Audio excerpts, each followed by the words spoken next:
Hello बच्चों, आज से हम लोग नए क्लास का शुरुआत कर दिए हैं और इस क्लास के शुरुआत के साथ सबसे पहले आप सभी विद्यार्थी एक बार हमको बता दीजिए कि हाँ सर, हम क्लास ज्वाइन कर गए। और जो भी नए स्टूडेंट हैं यानी जो आज पहली बार क्लास जोड़ रहे हैं वो सभी बताएं कि हम लोग नए स्टूडेंट हैं और हम लोग का ये जो समय है 9 से 10 बिल्कुल सही है। यानी आप लोग अपना टाइम पे विचार ज़रूर हमको दीजिए, थोड़ा सा हम टाइम सेट कर लेते हैं सही से, लेकिन मेरे ख्याल से ये 9 से 10 बहुत अच्छा समय है आप सभी के लिए, आप सभी विद्यार्थियों के लिए। इस समय हम लोग बिल्कुल फ्री रहते हैं, यानी हमको पढ़ना लिखना भी होता है तो इससे पहले जरा हम लोग क्लियर कर लेंगे और 9 से 10 हम लोग खाली हो जाएंगे, क्योंकि इसके बाद बहुत लोग सो जाते हैं, चाहे गांव में इधर उधर रहते होंगे तो वो लोग 9 बजे के बाद सो जाते होंगे, यानी 10 बजे के बाद सो जाते होंगे। तो हम इसलिए 9 से 10 का बैच डाले हैं। 9 से 10 में आप सभी को हम मानते हैं कि एक अच्छा टाइम है और 9 से 10 आप कवर कर लीजिएगा। हाँ, आप लोग अपना डेटा ज़रूर बचाए रखिएगा, यानी मोबाइल का जो नेट है उसको ज़रूर बचाए रखिएगा, क्योंकि अगर आप इसे दिन भर कॉमेडी ये वो वीडियो देखकर अगर ख़त्म कर देते हैं ना तो आपका भविष्य बेकार होते जा रहा है। तो थोड़ा सा मेरे लिए भी यार डेटा बचा कर रखो। ये डेटा आपको बहुत ज़्यादा कुछ बताने वाला है, सिखाने वाला है, समझाने वाला है, तो वो डेटा आपके लिए इम्पॉर्टेंट है, उसको बचा कर रखो यार। और बचा कर रखो और मेरे साथ 9 से 10 जुड़ जाओ, डेली जुड़ जाओ, डेली जुड़ जाओ। कल हम लोग का क्लास नहीं हो पाया था, लेकिन कोई बात नहीं, आज से हम लोग बिल्कुल रेगुलर हो जाएंगे। कल हम लोग का संडे था तो संडे की वजह से हम थोड़ा सा नहीं थे यहाँ पे, तो जिसके कारण आपका क्लास नहीं शुरू हो पाया। तो आज से हम लोग रेगुलर क्लास रहेंगे और प्रतिदिन हम लोग का क्लास आएगा 9 से 10, रात के 9 से 10। तो चलिए हम लोग जो भी काम कर रहे हैं वो काम बिल्कुल बेसिक से करेंगे। तो बेसिक में सबसे पहला काम आता है डेफिनेशन, यानी हम सभी विद्यार्थियों को जो भी सब्जेक्ट हम लोग पढ़ते हैं उस सब्जेक्ट में हमको जो जो टॉपिक मिलते हैं तो टॉपिक के अंतर्गत हम लोग अध्ययन क्या क्या करते हैं, यानी उसका डिफिनेशन हम सभी को याद होने चाहिए। बिना डिफिनेशन के हम लोग अगर आगे काम करते हैं और हमको डिफिनेशन ही नहीं मालूम है और कोई पूछ दिया तो सारा मेहनत हमारा बेकार चला जाता है। ठीक है, तो आज हम लोग शुरू करने वाले हैं। सबसे पहले यहाँ पर देखेंगे हम लोग कि डिफिनेशन के साथ साथ बहुत सारे आज इंपॉर्टेंट पॉइंट पे भी हम लोग बात करेंगे। तो आज हम लोग देखने वाले हैं डिफिनेशन ऑफ केमिस्ट्री, यानी केमिस्ट्री के अंतर्गत हमें जो जो टॉपिक मिलेंगे सभी का आज हम लोग डिफिनेशन देखने वाले हैं। तो सबसे पहला आज हम लोग का पॉइंट है डिफिनेशन। तो परिभाषा हम सभी को जानना बहुत ज़रूरी है, बेहद ज़रूरी है। तो चलो बाबू, सबसे पहले हम यहाँ पर आपको बता देना चाहते हैं कि रसायन शास्त्र यानी केमिस्ट्री को कितने भागों में बांटा था। तो रसायन शास्त्र को हमने आपको पिछले क्लास में दिखाया था। रसायन शास्त्र या इसी को हम लोग रसायन विज्ञान भी कहते हैं। रसायन शास्त्र को हमने कितने भागों में बांटा? रसायन शास्त्र को हमने 3 भागों में बांटा। रसायन शास्त्र को हमने कितने भागों में? 3 भागों में। पहला हमारा है भौतिक रसायन, ध्यान से पहले सुनना फिर लिखाएंगे, भौतिक रसायन। सेकंड हमारा है कार्बनिक रसायन, और ये सब हम 11th में ही काम कर चुके हैं और 11th का यहाँ पे वीडियो भी अवेलेबल होगा, तो उससे भी आप कभी समय मिले तो देख सकते हैं, लेकिन उसे देखने की ज़रूरत नहीं है। आप मेरे साथ बस बने रहें, आप सभी को फिर से सारा बात अच्छा लगने लगेगा। अकार्बनिक रसायन, तो ये 3 रसायन के मुख्य पाठ है हमारे पास जो हमें अध्ययन करने हैं, जो पढ़ने हैं, जिससे हमारे एग्जाम में पाठ्यक्रम यानी सिलेबस दिए गए हैं, सिलेबस से प्रश्न आते हैं। तो ये 3 टॉपिक यानी 3 पार्ट कहिए कि रसायन शास्त्र के 3 पार्ट है। ऐसे बहुत सारे पार्ट हैं हम लोग का, बहुत सारा पार्ट है, जैव रसायन है, औषधि रसायन है, बहुत सारा रसायन है, लेकिन हम लोग को पढ़ने हैं भौतिक रसायन, कार्बनिक रसायन और अकार्बनिक रसायन। इसे हम लोग कहते हैं फिजिकल केमिस्ट्री। फिजिकल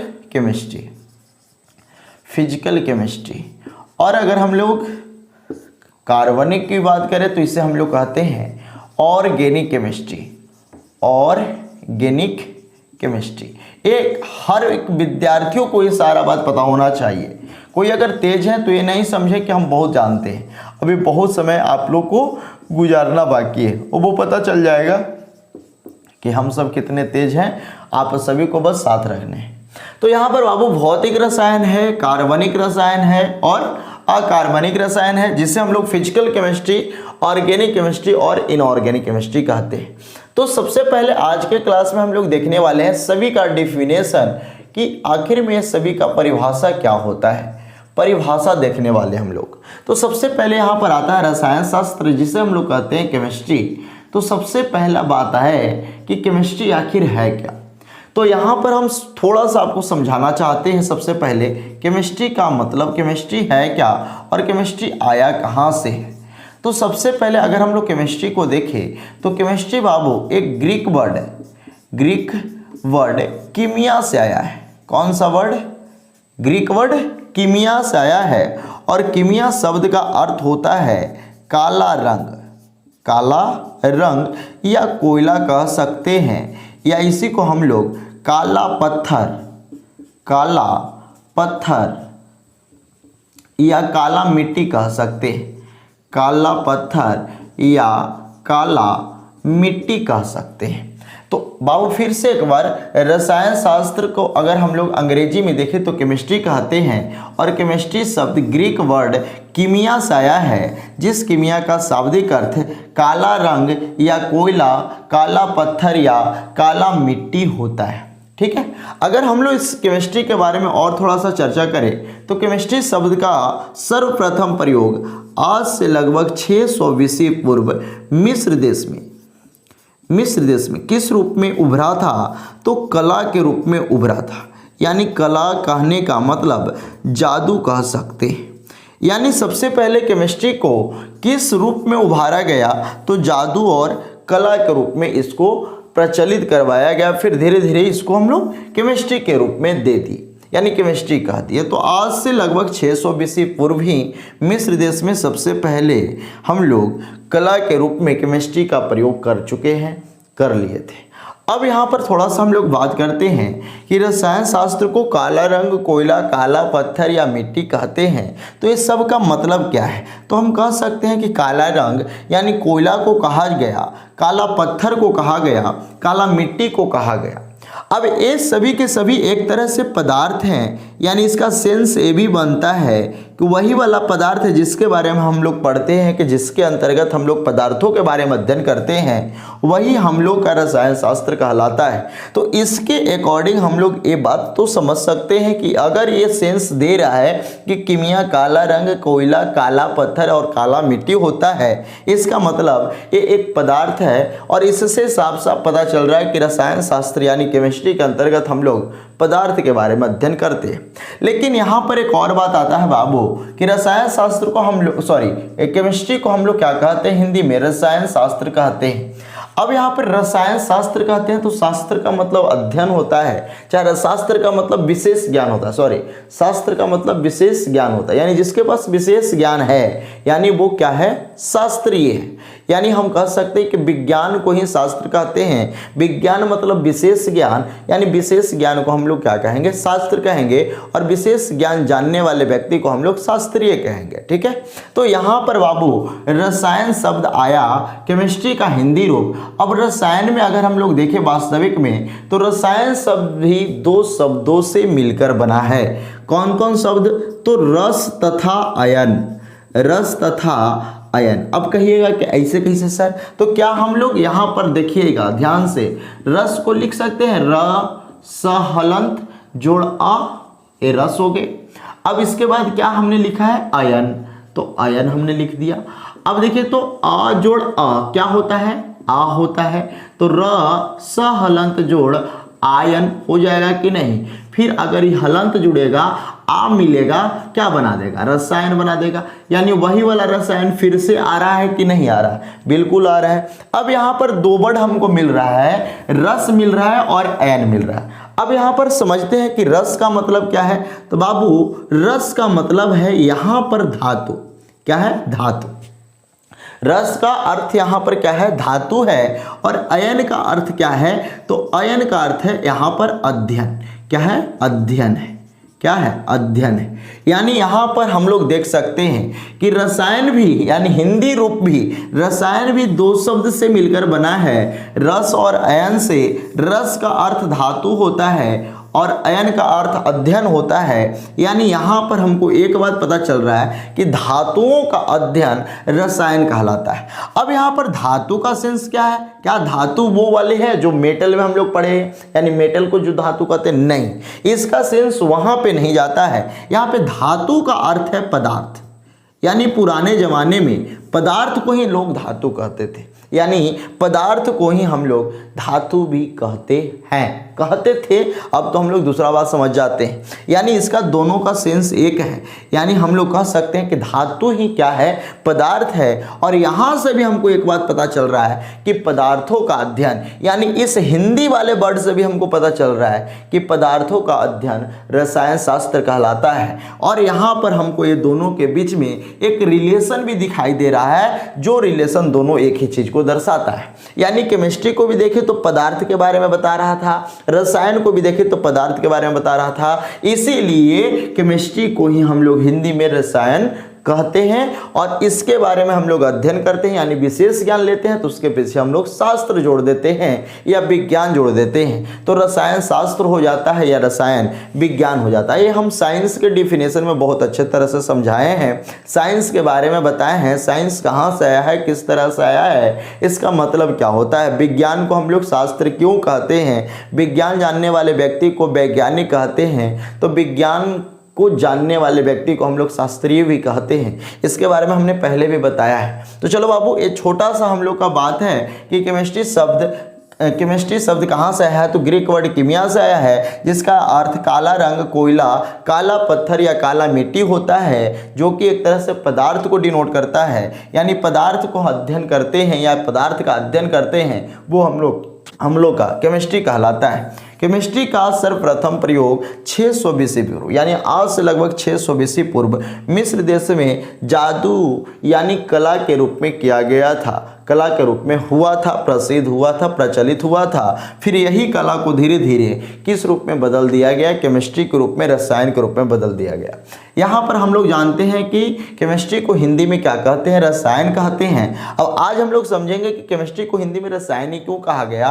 तो यहाँ पर रसायन को अगर हम लोग देखें तो रसायन दो शब्द रस तथा अयन से मिलकर बना है। रस का अर्थ धातु हो रहा है, अयन का अर्थ अध्ययन हो रहा है। धातु को हम लोग क्या कहते हैं, यानी धातु का सेंस यहाँ पे क्या है, धातु का अर्थ यहाँ पे क्या है, तो धातु का अर्थ यहाँ पे है पदार्थ, यानी इसके अंतर्गत भी हम लोग पदार्थ का अध्ययन करते हैं, तो उसे हम लोग रसायन कहते हैं। यानी यहाँ पर एक बात तो क्लियर हो गया कि रसायन शास्त्र कहते किसको है, तो रसायन शास्त्र उसे कहते हैं जिसके अंतर्गत हम लोग पदार्थों के बारे में पढ़ते हैं या अध्ययन करते हैं। अब उसके अंतर्गत गुण धर्म हो, संरचना हो, बनावट हो, सिद्धांत हो, आदि हो, कुछ भी हो, उसके बारे में हम लोग अध्ययन करते हैं, उसको हम लोग रसायन शास्त्र कहते हैं। अब यहाँ पर बाबू हम लोग का इसको स्क्रीनशॉट अगर लेना चाहता है तो ले लीजिए, इसका स्क्रीनशॉट ले लीजिए, जल्दी से ले लिए, चलो हटा देते हैं। अब देखो यहाँ पर आ रहा है कि रसायन शास्त्र को 3 भागों में बांटा गया। पहला है भौतिक रसायन। तो देखिए भौतिक रसायन के अंतर्गत, भौतिक का मतलब ही होता है नेचर, यानी हम कह सकते हैं कि उसका प्रकृति कैसा है, उसका बनावट कैसा है, उसका संरचना कैसा है। तो यहाँ पर बाबू साफ साफ डिफिनेशन से पता चलता है कि जिसके अंतर्गत हम लोग पदार्थों के संरचना और उसके सिद्धांतों के बारे में अध्ययन करते हैं, यानी उसके संरचना स्ट्रक्चर और उसके सिद्धांत यानी प्रिंसिपल के बारे में अध्ययन करते हैं। किसके प्रिंसिपल और स्ट्रक्चर, तो पदार्थों के स्ट्रक्चर यानी संरचना और सिद्धांत के बारे में अध्ययन करते हैं, उसे हम लोग भौतिक रसायन कहते हैं। कार्बनिक रसायन, तो देखिए इसे हम पुराने जमाने से याद करते आ रहे हैं कि जिसके अंतर्गत हम लोग कार्बन और उसके यौगिक के अध्ययन करते हैं, यानी यौगिकों का अध्ययन करते हैं। किसके यौगिक, तो कार्बन से बने यौगिक, यानी कार्बनिक यौगिक के बारे में अध्ययन करते हैं, उसे हम लोग कहते हैं कार्बनिक रसायन।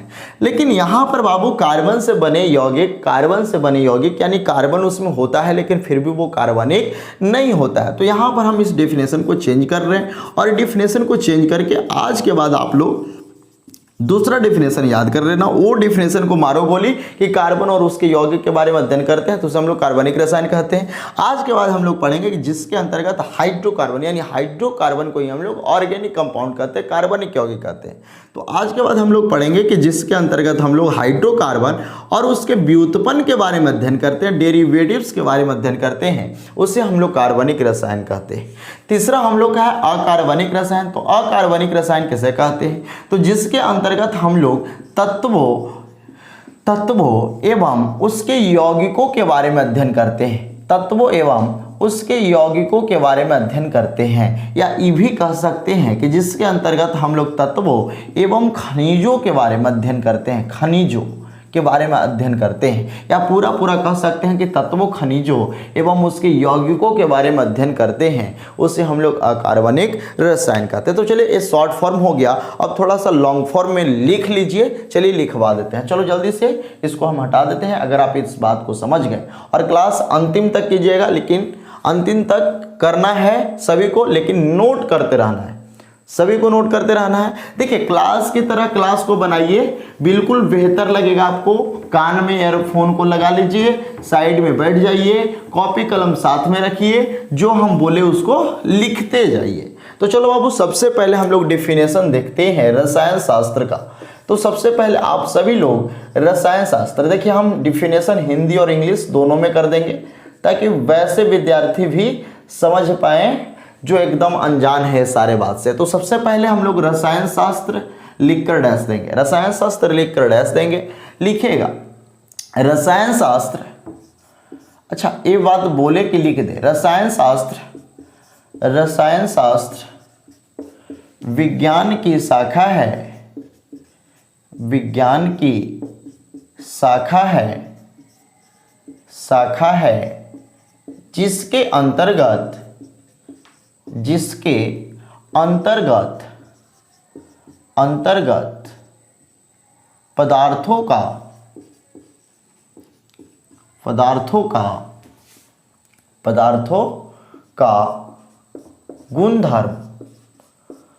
गुणधर्म संरचना सिद्धांत आदि के बारे में, यानी इत्यादि आदि के बारे में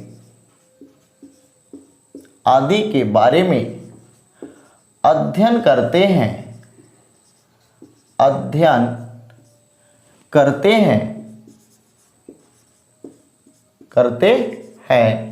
रसायन शास्त्र कहलाता है, रसायन शास्त्र कहलाता है।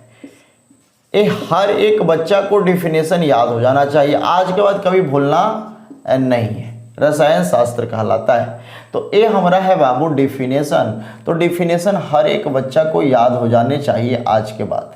रसायन शास्त्र विज्ञान की शाखा है जिसके अंतर्गत पदार्थों का गुणधर्म संरचना सिद्धांत आदि के बारे में अध्ययन करते हैं, रसायन शास्त्र कहलाता है। तो ये हम लोग का हिंदी डिफिनेशन हो गया। अब हम लोग इसे थोड़ा सा इंग्लिश में भी लिख लेंगे। तो चलो बाबू अब हम लोग केमिस्ट्री लिखकर डैश देंगे, केमिस्ट्री लिखकर डैश दीजिएगा। हम देखिए बोर्ड पर वैसे विद्यार्थियों के लिए लिख देते हैं या लिख रहे हैं, हमेशा नहीं लिखेंगे, लेकिन अभी शुरुआत में इसलिए लिख दे रहे हैं क्योंकि बहुत सारे ऐसे विद्यार्थी होते हैं जो सुनकर नहीं लिख पाते। तो थोड़ा सा आप लोग क्या करें, राइटिंग ज़्यादा लिखें, राइटिंग लिखकर आप अपने आप को सही कर ले, क्योंकि आप लोग 12th में चले गए हैं और ये छोटा प्रॉब्लम अगर आपके साथ है तो समझिए कि थोड़ा सा आपको दिक्कत करने वाला है। चलो बाबू लिख लो इसका भी definition. Such branch of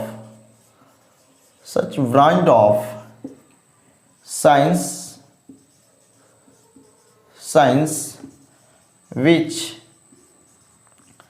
study, और देखो इसके जगह पे हम लोग डील्स भी यूज कर सकते हैं, स्टडी और deals about properties structure principles etc etc of matter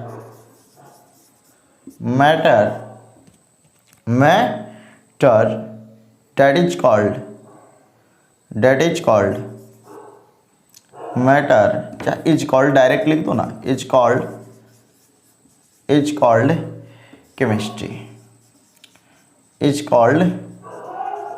chemistry. चलो जल्दी से आप लोग इसका एक स्क्रीनशॉट ले लो और बाद में आप इसे नोट कर लेना। तो बाबू यहाँ पर हम एक बार पढ़ देते हैं। रसायन शास्त्र किसे कहते हैं? तो रसायन शास्त्र विज्ञान की शाखा है जिसके अंतर्गत पदार्थों का गुणधर्म, संरचना, सिद्धांत आदि के बारे में अध्ययन करते हैं, रसायन शास्त्र कहलाता है। उसे हम लोग इंग्लिश में डिफिनेशन जरूर याद करेंगे। देखिए कुछ भी इंग्लिश में याद रहे चाहे नहीं, डिफिनेशन हमको हर एक सब्जेक्ट के इंग्लिश में याद हो जाने चाहिए, ताकि हम किसी के सामने ऐसा एकदम बुड़बक ना बने। कोई पूछे तो हम जरा बोल देंगे इंग्लिश में, दोबारा हमसे क्वेश्चन पूछेगा ही नहीं। हम लोग अगर हिंदी में बोल रहे गड़बड़ाया गया यार, फिर पूछेगा हमसे, बार बार फंसेंगे। लेकिन एक बार हम इसको रट लेंगे, याद कर लेंगे, और कोई भी हमसे पूछे, हमको बुड़बक समझे, हम उसको इंग्लिश में जवाब देंगे, फिर हमसे पूछबे नहीं करेगा। समझ रहे हैं ना? तो आप लोग अच्छे विद्यार्थी बन सकते हैं इसको देखने के बाद। Such branch of science which study और डील्स अबाउट प्रॉपर्टीज स्ट्रक्चर। देखो प्रॉपर्टीज का मतलब होता है गुणधर्म, स्ट्रक्चर का मतलब होता है संरचना, प्रिंसिपल्स का मतलब होता है सिद्धांत, और ईटीसी मतलब आदि आप लोग समझते हैं। ईटीसी ऑफ मैटर का मतलब पदार्थ, इज कॉल्ड केमिस्ट्री, रसायन शास्त्र कहलाता है। तो ये जल्दी से इसका एक स्क्रीनशॉट ले लो। इसके बाद हम लोग देखने वाले हैं रसायन शास्त्र कितने भाग में। तो रसायन शास्त्र के 3 भाग हैं। चलिए जल्दी से इसको हटा दें। चलिए अब हम लोग देखेंगे रसायन शास्त्र मुख्यतः 3 भागों में बांटा गया। तो नीचे तीर के निशान देकर लिख लीजिए, रसायन शास्त्र को मुख्यतः 3 भागों में बांटा गया। रसायन शास्त्र को मुख्यतः 3 भागों में बांटा गया। पहला कौन है भाई? तो पहला है हमारा भौतिक रसायन। तो चलो जल्दी से टॉपिक बना लो, भौतिक रसायन। लिख कर डैश देगा, लिखेगा भौतिक रसायन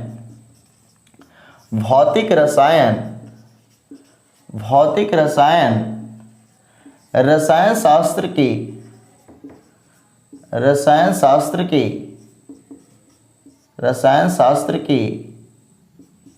शाखा है। रसायन शास्त्र की शाखा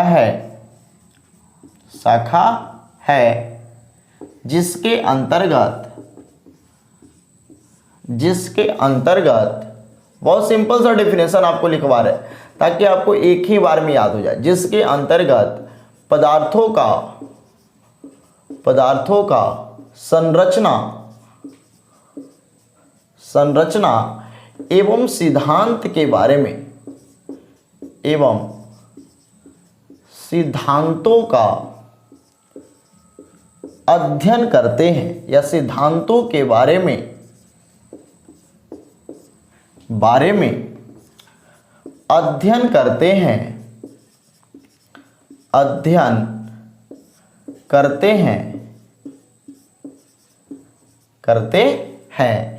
भौतिक रसायन कहलाता है। और एक और बात आप लोग बोलना जरा, क्या हमको लिखना पड़ेगा ऐसे, या हम आपको क्लास में बोलेंगे तो आप लोग लिख लीजिएगा? ठीक है, एक कमेंट करके जरूर बताना। आज भर हम लोग लिख दे रहे हैं तो क्या कहलाता है? भौतिक रसायन कहलाता है। चलो जल्दी से हम इसे इंग्लिश में लिख देते हैं, फिजिकल केमिस्ट्री। तो डेफिनेशन का क्लास बहुत इंपॉर्टेंट है, हर एक विद्यार्थियों को ये बात जानना पड़ेगा। Physical chemistry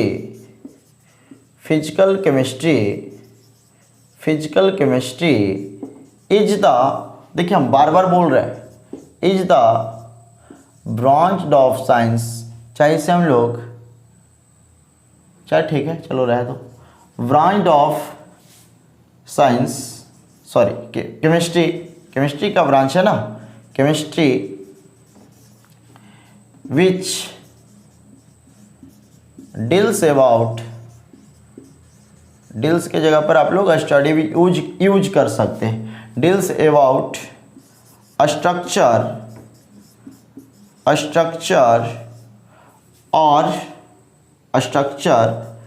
and principles of matter is called physical chemistry.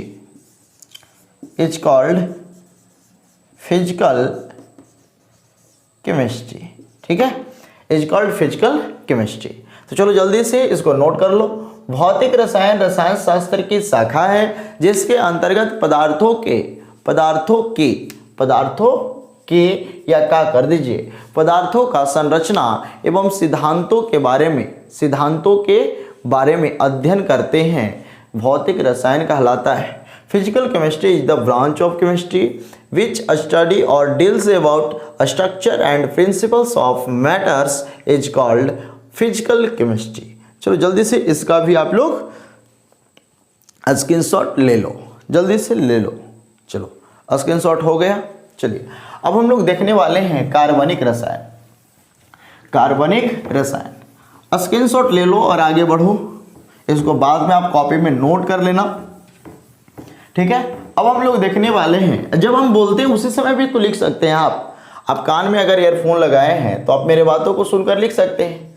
चलिए अगला हम लोग बनाएंगे कार्बनिक रसायन। आज का क्लास हम लोग का डिफिनेशन पे ही होने वाला है। डिफिनेशन से रिलेटेड हम लोग को कुछ और इम्पोर्टेंट बात भी मिलेंगे, चलते कोई जाएगा नहीं, सारा बना रहेगा क्लास में। कार्बनिक रसायन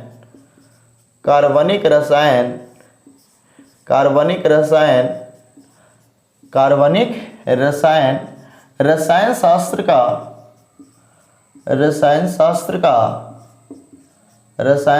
का शाखा है जिसके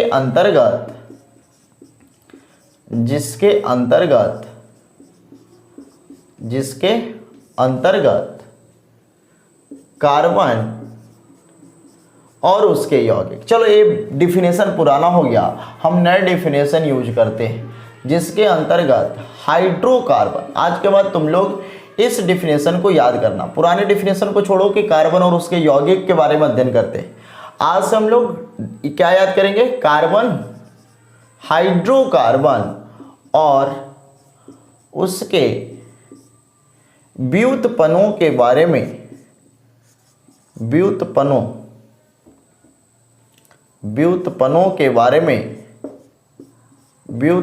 के बारे में अध्ययन करते हैं,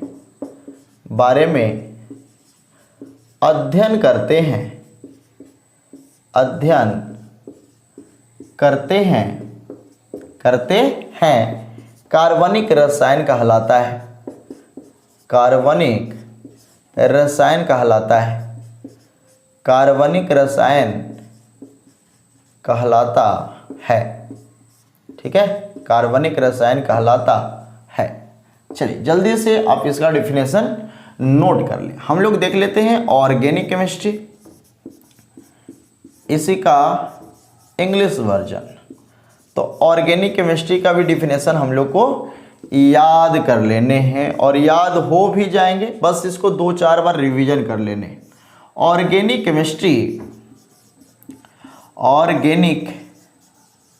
chemistry is the branch of science, sorry यार साइंस बार बार बोला जाता है, branch of chemistry which study और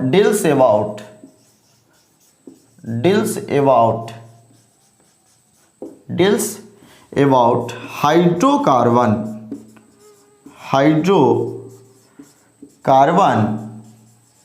and his derivatives, hydrocarbon and his derivatives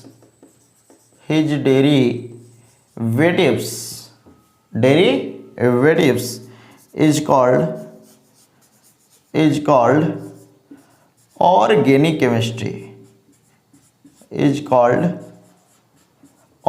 chemistry, देखिए आप सभी को डिफिनेशन एकदम रट लेने, ठीक है, डिफिनेशन एकदम याद हो जाने चाहिए। अभी हम ये भी बताने वाले हैं कि किसके जनक कौन कहे जाते हैं, यानी father of chemistry, physical chemistry, organic chemistry, inorganic chemistry किसे कहा जाता है, वो भी हम लोग देखने वाले हैं। चलो जल्दी से इसका भी आप लोग स्क्रीनशॉट ले लीजिए। स्क्रीनशॉट ले लिए। चलिए तो हम लोग अगले डिफिनेशन की ओर चले। तो अगला डिफिनेशन हम लोग का होने वाला है इनऑर्गेनिक केमिस्ट्री, अकार्बनिक रसायन। स्क्रीनशॉट ले लीजिए जल्दी से।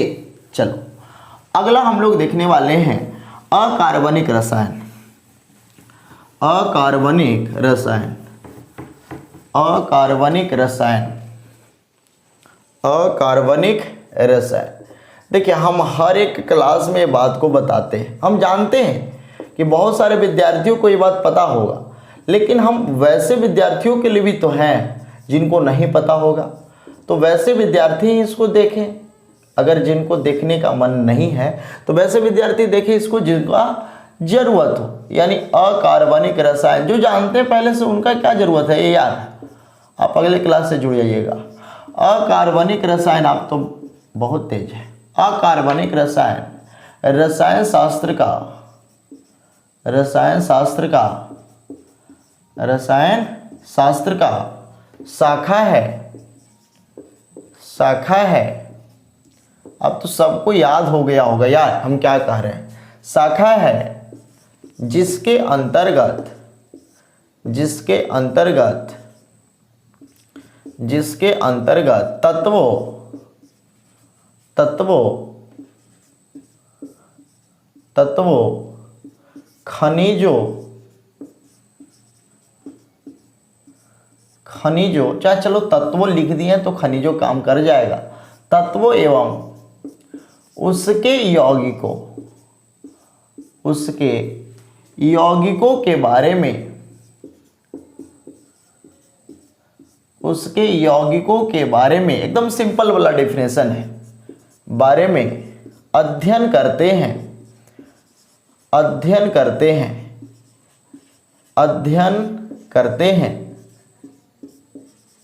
अध्ययन करते हैं, अकार्बनिक रसायन कहलाता है। देखिए हमको वीडियो नहीं बनाने, हमको आपको पढ़ाने हैं, इसलिए बिल्कुल क्लास जैसा माहौल आप लोग बनाइए, कहलाता है। ठीक है, हमको वीडियो बना के नहीं पढ़ाने हैं कि आपके लिए हम वीडियो बना दें। वीडियो थोड़ी ना बना रहे यार, आपको हम पढ़ा रहे हैं। क्लास जैसा इसका माहौल बना दीजिए आप लोग। अकार्बनिक रसायन कहलाता है। चलो हम इसको देख लेते हैं थोड़ा सा इसका इंग्लिश डेफिनेशन। इसे हम लोग क्या कहते हैं, inorganic chemistry, inorganic chemistry, inorganic chemistry. ठीक है, इनऑर्गेनिक केमिस्ट्री क्या हो जाएगा, कोई बात नहीं, हम सभी जानते हैं। नहीं जानते तो आज के बाद जान लेंगे। कोई भी हमसे पूछे, डेफिनेशन पूछे, यार हम हिंदी में क्यों जवाब देंगे, हम इंग्लिश में जवाब देंगे। इंग्लिश में जवाब देंगे तो हमको से दूसरा पूछेगा ही नहीं। इनऑर्गेनिक हिंदी मीडियम वाले के लिए कह रहे हैं। बहुत सारे अतिथि हम लोग के यहाँ आते हैं ना, तो हमसे पूछते हैं और अपने आप को पता नहीं कितना स्मार्ट समझते हैं, कितना तेज समझते हैं। तो उनको समझाने के लिए वो अपने छोटे बच्चे को कह देते हैं कि पूछो, और छोटा बच्चा थोड़ा सा फटर फटर करता है, जानता है, हमसे पूछ देता है। हम ठहरे हिंदी मीडियम वाले, हमको इंग्लिश बुझाया ही नहीं कि कुछ पूछा हो, और हमको पत्ते नहीं होता है। वो हमसे कुछ पूछेगा, व्हाट इज योर नेम, हम कह देंगे inorganic chemistry is the branch of science. कह देंगे क्या है, inorganic chemistry the branch of chemistry in which study about फलना फलना ढेकना। वो कहेगा अच्छा अच्छा बहुत जानता है। अब इससे उसको खुद ही नहीं समझ में आएगा कि क्या क्या बोल दिया, वो चुपचाप बैठल रहेगा, फिर कुछ भी नहीं करेगा तोरा से। तो हम लोग को कुछ ऐसे काम करने, आपसे पूछेगा व्हाट इज योर नेम, तो हम कहेंगे organic chemistry is the branch of chemistry in which study about carbon and his compound या हाइड्रोकार्बन एंड हिज डेरिवेटिव। सब उसको लगा कि ये कुछ ही बोल दिया, ये ऐसे कौन नाम होता है। अब उसको समझ में नहीं आएगा, दोबारा कुछ भी नहीं करेगा। तो ऐसा लोल बकलोल के क्या लगे सिखाना है, क्या समझाना है। ये चलते हम सब इंग्लिश में याद कर लेंगे, उस हम के पीछे ल जाएंगे भी नहीं, शर्माएंगे भी नहीं, इंसल्टी भी नहीं होगा। हम लोग तनिकन नहीं कौन से पूछवा देगा, तो फिर फेरा में फंस जाइएगा। चलते ऐसा का याद कर लो, ठीक है। नहीं भाई ऐसा कुछ है नहीं, ये मजाक में बोल रहे थे, ऐसा नहीं करिएगा आप लोग। भाटी जो नेम पूछे तो अपना नाम ही बताइएगा, ऐसे ही बोल दिए हैं। Inorganic chemistry is the branch of chemistry branch of chemistry. देखिए बहुत सरल भाषा में आपके लिए डिफिनेशन लिखवाए हैं, अगर आप एक बार देखेगा इसको तो याद हो जाएगा। विच स्टडी और डील्स अबाउट, देखिए स्टडी भी आप यूज कर सकते हैं, स्टडी के जगह पे आप लोग डील्स भी लिख सकते हैं। डील्स अबाउट किसके बारे में डील्स कर रहे हैं जी? एलिमेंट्स के बारे में।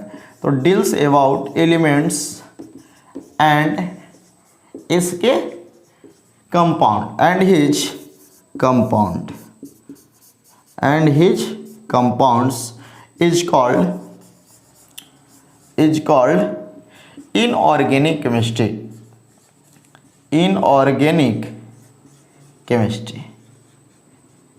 चलिए,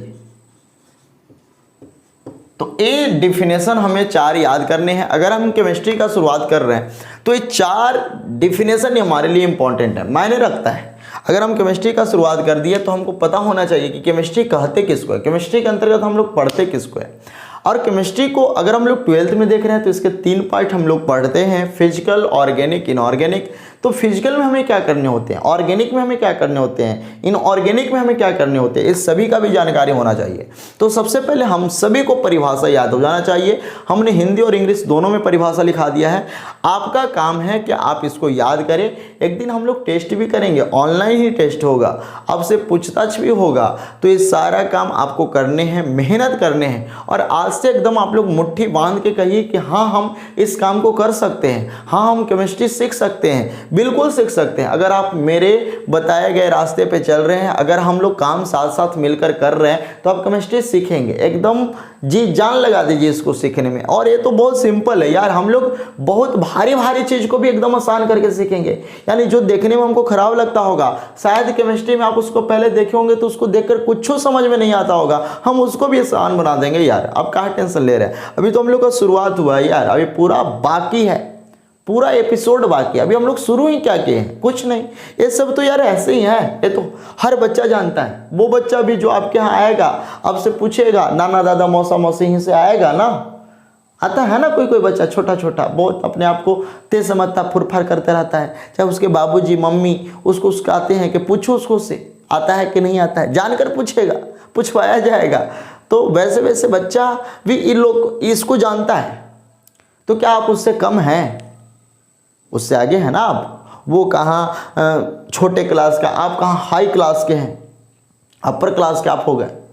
अगर ऐसे ऐसे बात में फंस जाते हैं यार तो फिर चुल्लू भर पानी में नाक रगड़ लेना चाहिए है ना।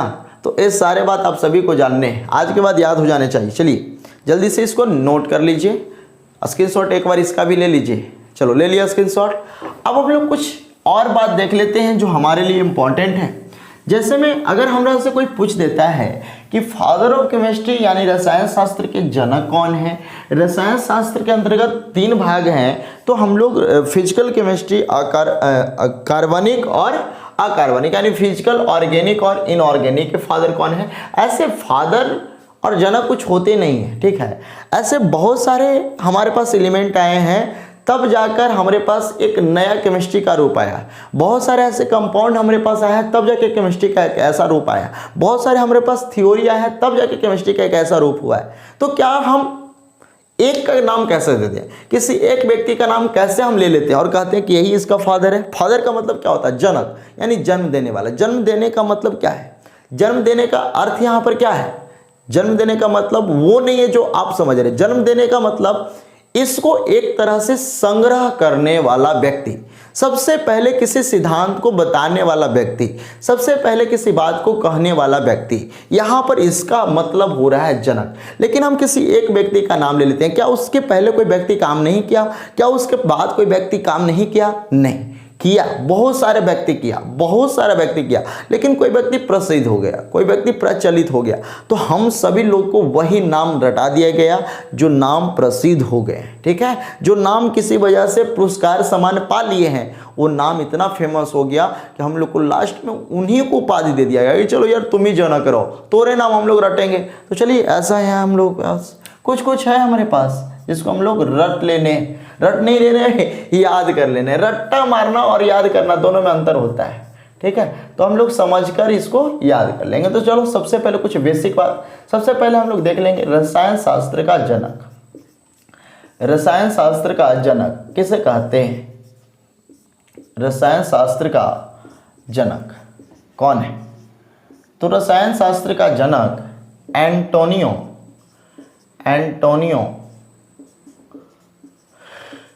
लेवोजियर महाशय को कहा जाता है। लेवोजियर महाशय को कहा जाता है। महाशय का इन्हें उपाधि मिला था। चलो बगल में हम लोग महाशय भी लिख दे रहे हैं, ठीक है। यानी हम इसे क्या कहेंगे? Father of chemistry. Father of chemistry, father of chemistry. तो फादर ऑफ केमिस्ट्री किन्हें हम लोग कह रहे हैं जी? तो फादर ऑफ केमिस्ट्री हम लोग कह रहे हैं एंटोनियो लेवोजियर महाशय को। लेवोजियर महाशय को इन्हें हम लोग महाशय का उपाधि इन्हें मिला था। तो चलो महाशय इधर लिख दे रहे हैं। इसके बाद हम लोग देखे हैं कार्बनिक रसायन। चलो फिजिकल केमिस्ट्री का पहले देख लेते हैं। तो पहले हम लोग देखें भौतिक रसायन। तो हम लोग यहाँ पर भौतिक रसायन का भी जनक हम लोग देख लेंगे। भौतिक रसायन का जनक किन्हें कहा जाता है? जनक या जन्मदाता भी कह सकते हैं। तो ए कहा जाता है विलियम ओस्टवाल्ड को। ओस्टवाल्ड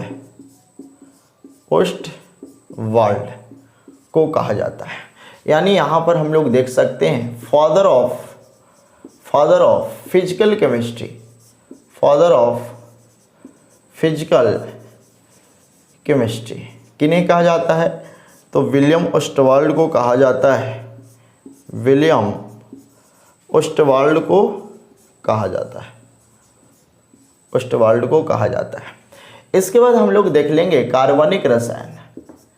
कार्बनिक रसायन का जनक।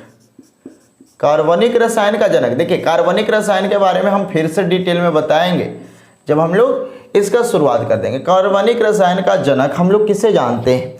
तो कार्बनिक रसायन यानी कार्बनिक के बारे में सबसे पहले बताने वाले व्यक्ति थे बर्जिलियस। कौन थे? बर्जिलियस। तो हम लोग भी नाम जानेंगे बर्जिलियस का ही,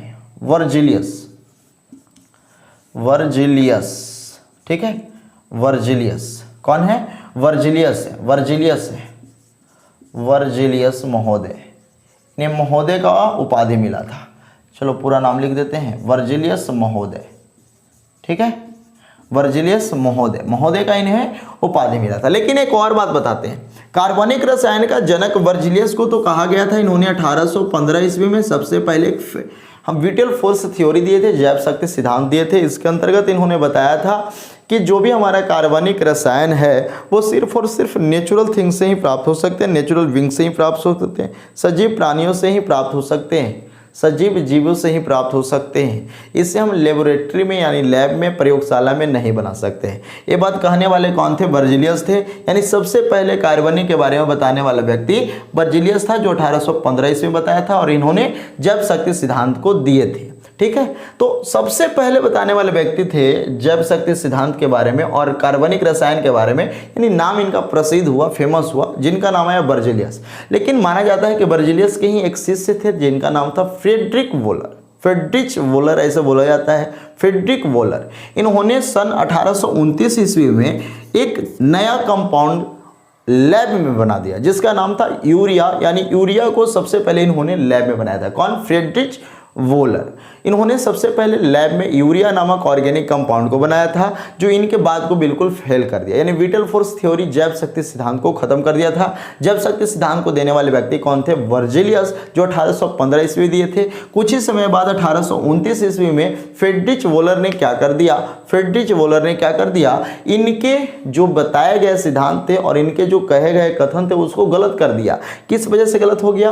तो 1829 ईस्वी में लैब में फ्रेडरिक वोलर ने सबसे पहले एक यूरिया नामक ऑर्गेनिक कंपाउंड को बना दिया। तो एक क्या कहते हैं, कहे थे कि लैब में बना नहीं सकते हैं, सिर्फ और सिर्फ प्राकृतिक रूप से प्राप्त कर सकते हैं, नेचुरल रूप से प्राप्त कर सकते हैं, नेचर से प्राप्त कर सकते हैं, हम इसे आर्टिफिशियल नहीं बना सकते, इसे हम सिंथेसिस रूप से नहीं बना सकते, यानी कृत्रिम रूप से नहीं बना सकते, मानव द्वारा नहीं बनाया सकता, प्रयोगशाला में नहीं बनाया सकता है। तो इसके बाद को गलत काट दिए, कौन, फ्रेडरिच वोलर। तो बाबू इसके बाद नया नाम आ गया, तो कार्बनिक रसायन का मॉडर्न भी कहा गया। क्या आधुनिक कार्बनिक रसायन का जनक कौन है, तो आधुनिक कार्बनिक रसायन का जनक यानी मॉडर्न फादर ऑफ केमिस्ट्री, चाहे हम इसको लिख सकते हैं कार्बनिक रसायन का आधुनिक जनक, कार्बनिक रसायन का, इसे भी आप लोग याद करिएगा। देखिए कहीं कहीं तो कार्बनिक रसायन का ही दे देता है कि कार्बनिक रसायन का जनक कौन था, तो दे देता फ्रेडरिच वोलर, लेकिन बेचारा ये मेहनत किए, सबसे पहले बार बताएं, तो इनका नाम क्यों नहीं आना चाहिए, आना चाहिए। तो इनका भी नाम हम लोग याद करेंगे, आधुनिक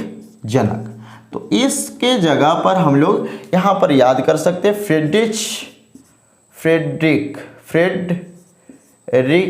तो फ्रेडरिच वोलर, ठीक है, फ्रेडरिच वोलर, इससे हम लोग देख लेते हैं यहाँ पर फ्रेडरिच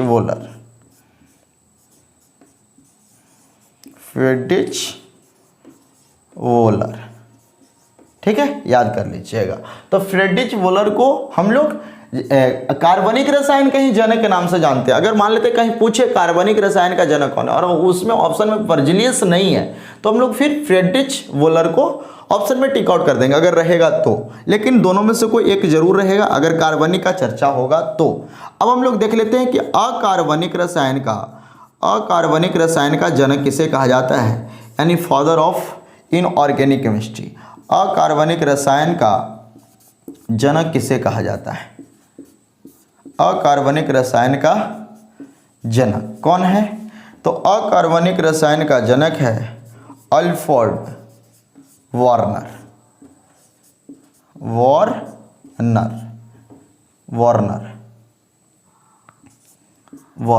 ठीक है, अल्फ्रेड वार्नर, इसे हम लिख देते हैं अल्फ्रेड वार्नर, ठीक है। तो ए बाबू आपको नाम याद हो जाने चाहिए, ए नाम आपको हर हाल में याद हो जाने चाहिए कि फादर ऑफ इनऑर्गेनिक केमिस्ट्री कौन है, तो अल्फ्रेड वार्नर है। Modern father of organic chemistry कौन है, तो फ्रेडरिच वोलर है। अगर हम लोग कहें कि फादर ऑफ ऑर्गेनिक केमिस्ट्री कौन है, तो वर्जिलियस है, यानी दोनों का नाम आप याद कर सकते हैं। फादर ऑफ फिजिकल केमिस्ट्री कौन है, तो विलियम ओस्टवाल्ड है। और फादर ऑफ केमिस्ट्री कौन है, तो एंटोनियो लेवोजियर, जिन्होंने महाशय को उपाधि मिला था, यानी लेवोजियर के बाद हम लोग महाशय भी बोल सकते हैं। तो ये रहा आज का बहुत ही इंपॉर्टेंट बात। तो हम सभी को इतने बातों पर बहुत ज़्यादा फोकस होना चाहिए, हम सभी को ये सारे बात याद हो जाने चाहिए ताकि हम एक अच्छे विद्यार्थी की ओर बढ़ सके, अच्छे विद्यार्थी बनने के अग्रसर पथ पर बढ़ सके, ठीक है। तो हम सभी को हर एक छोटे बात पर भी ध्यान देने हैं, जिस बात को हमको पता है, जिस बात के बारे में हमको जानकारी है, लेकिन उस बात को भी हम देखेंगे। क्यों देखेंगे, क्योंकि उसको देखने से हमें बहुत कुछ मिलेगा। तो चलो बाबू आज का क्लास बस इतना ही। कल के क्लास में हम लोग देखेंगे इसके आगे का काम, और इसके आगे का काम बहुत ज़बरदस्त होने वाला है ऑर्गेनिक केमिस्ट्री के लिए। तो सबसे पहले आप सभी को ये सारे बात याद हो जाने चाहिए। अगर कभी कोई पूछे तो भूलना नहीं है। तो फिर से हम लोग मिलते हैं नए क्लास में, तब तक के लिए धन्यवाद। सबसे पहले आप सभी लोग इसका स्क्रीनशॉट ले लीजिए, स्क्रीनशॉट ले लिए, स्क्रीनशॉट जल्दी से ले लीजिए। चलो तो अब हम लोग मिलते हैं अगले क्लास में, तब तक के लिए धन्यवाद।